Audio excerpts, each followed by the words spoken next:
আপনারা যে গরুটিকে দেখতে পাচ্ছেন, এটি দেশের এবার কোরবানির সবচেয়ে বড় গরু বলে স্বীকৃত হয়েছে। এই গরুটির দাম চাওয়া হচ্ছে 20 লক্ষ টাকা।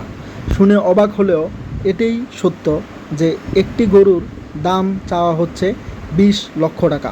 গরুটি কেরানীগঞ্জের হজরতপুর হাটে গত 2 সপ্তাহ যাবৎ উঠছে।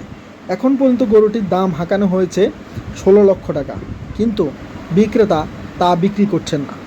আপনাদের শুনলে অবাক মন লাগছে হয়তো অনেকের, যে একটি গরুর দাম 16 লাখ টাকা হলেও কেন বিক্রি করা হচ্ছে না।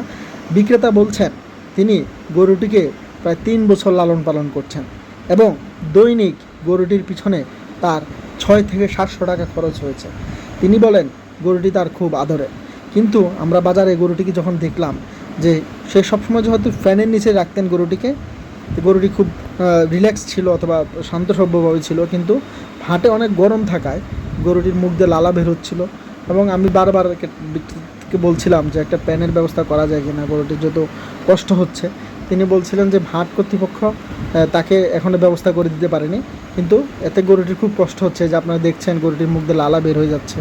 হ্যাঁ, ভিডিওটি যারা দেখছেন অবশ্যই চ্যানেলটি সাবস্ক্রাইব করবেন এবং এই বড় বড় গরু এক্সক্লুসিভ যেই জিনিসগুলো আছে তারা আপনারা সব কিছু রকমারি নিউজে পাবেন। এক্সক্লুসিভ জিনিস, আমরা কোনো সাধারণ জিনিস দেখাতে চাই না, যেগুলো মানুষ দেখায় না অথবা কেউ দেখাতে চায় না, আমরা এই জিনিসগুলো আমাদের এই চ্যানেলে দেখাবো। অবশ্যই ভিডিওটি ভালো লাগলে চ্যানেলটি সাবস্ক্রাইব করবেন, লাইক, কমেন্ট এবং শেয়ার করবেন। ধন্যবাদ সবাইকে।